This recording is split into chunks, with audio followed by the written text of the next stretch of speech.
Salam sejahtera Bapak Ibu Saudara-saudaraku yang diberkati oleh Tuhan. Bersyukur bahwa kita boleh kembali berjumpa dalam renungan harian di hari Jumat tanggal 28 Oktober 2022. Mari kita berdoa. Tuhan, kami bersyukur kepadamu atas hari karunia-Mu. Kami pun telah sedia untuk membaca dan merenungkan firman-Mu. Kiranya oleh tuntunan Roh Kudus, kami dapat memahami firman-Mu dengan benar, dan kami boleh hidup pada kebenaran firman-Mu. Ampuni dosa kami, dalam nama Tuhan Yesus kami berdoa. Amin.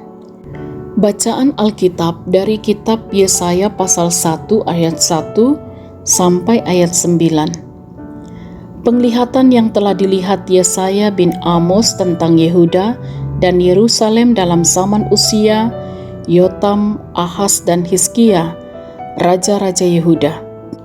Dengarlah hai langit, dan perhatikanlah hai bumi, sebab Tuhan berfirman, Aku membesarkan anak-anak dan mengasuhnya, tetapi mereka memberontak terhadap Aku. Lembu mengenal pemiliknya, tetapi Israel tidak. Keledai mengenal palungan yang disediakan tuannya, tetapi umatku tidak memahaminya. Celakalah bangsa yang berdosa, kaum yang syarat dengan kesalahan, keturunan yang jahat-jahat, anak-anak yang berlaku buruk. Mereka meninggalkan Tuhan, menista yang Maha Kudus, Allah Israel, dan berpaling membelakangi Dia. Di mana kamu mau dipukul lagi, kamu yang bertambah murtad? Seluruh kepala sakit dan seluruh hati lemah lesu. Dari telapak kaki sampai kepala tidak ada yang sehat. Bengkak dan bilur dan luka baru, tidak dipijit dan tidak dibalut dan tidak ditaruh minyak. Negerimu menjadi sunyi sepi, kota-kotamu habis terbakar. Di depan matamu orang-orang asing memakan hasil dari tanahmu. Sunyi sepi negeri itu seolah-olah ditunggang balikkan orang asing. Putri Sion tertinggal sendirian, seperti pondok di kebun anggur, seperti gubuk di kebun mentimun, dan seperti kota yang terkepung. Seandainya Tuhan semesta alam tidak meninggalkan pada kita sedikit orang yang terlepas, kita sudah menjadi seperti Sodom dan sama seperti Gomora. Amin. Tema renungan kita ialah menghargai kebaikan Tuhan. Unangga kamamasean napuang. Sahabat renungan harian yang diberkati oleh Tuhan, kesalahan apa yang telah berulang kali kita lakukan sampai-sampai kesalahan itu seolah-olah bukan kesalahan lagi? Saudara-saudara, bacaan kita menggambarkan bahwa Tuhan seolah-olah menegaskan kepada langit dan bumi bahwa Tuhan telah membesarkan umatnya, tetapi ternyata umatnya masih saja memberontak terhadapnya. Akibatnya, keberadaan umat diibaratkan lebih buruk dari binatang. Lembu lebih mengenal pemiliknya, keledai mengenal palungan yang disediakan tuannya, tetapi Israel tidak mengenal tuannya. Umat menunjukkan ketidaktaatannya, sehingga kehidupan umat syarat dengan kesalahan. Mereka hidup dalam kejahatan, menista, dan membelakanginya. Selain itu, umat sudah dipukul sampai tidak ada bagian yang belum kena pukul, namun tetap tidak bertobat sampai Tuhan bertanya, "Di mana kamu mau dipukul lagi?" Bahkan negeri mereka menjadi sunyi. Putri Sion menjadi seperti pondok di kebun anggur, seperti gubuk di kebun mentimun, dan kota yang terkepung. Jika bukan karena belas kasihan Tuhan, mereka sudah menjadi seperti Sodom dan Gomora. Saudara-saudara yang diberkati oleh Tuhan, Tuhan yang panjang sabar, sepertinya sudah tidak tahu lagi apa yang harus diperbuatnya agar umat mau bertobat. Jika bukan karena kesetiaan Tuhan, kita sudah dibinasakan.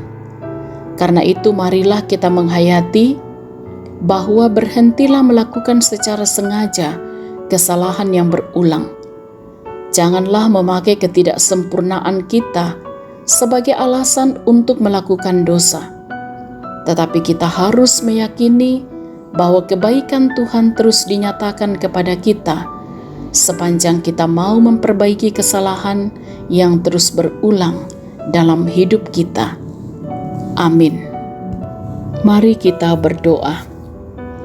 Sungguh kami menikmati kasih-Mu, kebaikan-Mu dan kemurahan-Mu ya Tuhan. Engkau senantiasa mengaruniakan waktu bagi kami untuk juga boleh membaca dan merenungkan firman-Mu. Kiranya dalam perjalanan kehidupan kami terus meyakini bahwa kebaikan Tuhan terus dinyatakan kepada kami, dan kiranya kami menghargai kebaikan Tuhan dengan senantiasa hidup seturut dengan kehendak Tuhan.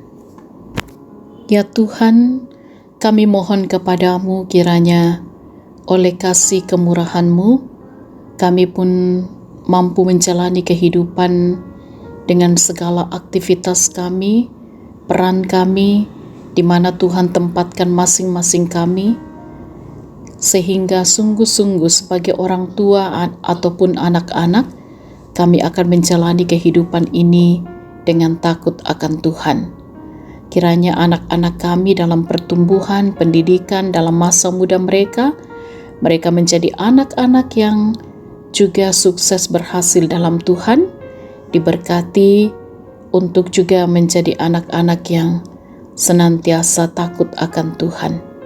Kami mohon kiranya orang tua kami juga diberkati dalam mereka menjalani kehidupan ini, juga di dalam masa tua dari orang tua kami yang sudah lanjut usia. Kiranya mereka terus berbahagia, bersukacita di dalam Tuhan. Diberkatilah kiranya saudara-saudara kami yang saat ini sedang sakit, atau mereka yang berduka cita, ataupun dengan pergumulan-pergumulan hidup yang harus dihadapi, kiranya semua tetap dapat dijalani dengan baik.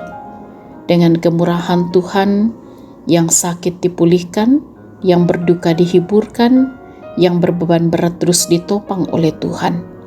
Kiranya Tuhan juga senantiasa memberkati gereja-Mu dalam bersama-sama mengemban tanggung jawab pelayanan, dan juga tentunya kami menjalani dan melakukan tanggung jawab pelayanan itu dengan benar. Para pemimpin kami diberkatilah kiranya untuk juga tetap memimpin bangsa ini dengan benar. Disempurnakanlah sukacita saudara-saudara kami yang boleh menikmati pertambahan usia, untuk juga terus bersyukur dalam segala hal. Jaga lindungi kami Tuhan di sepanjang hari ini, bahkan di sepanjang kehidupan karunia Tuhan. Ampuni dosa kami, sempurnakan doa kami. Kami berdoa dalam nama Tuhan Yesus, itulah Tuhan dan Juru Selamat kami. Amin. Sahabat renungan harian yang diberkati oleh Tuhan, selamat beraktivitas hari ini.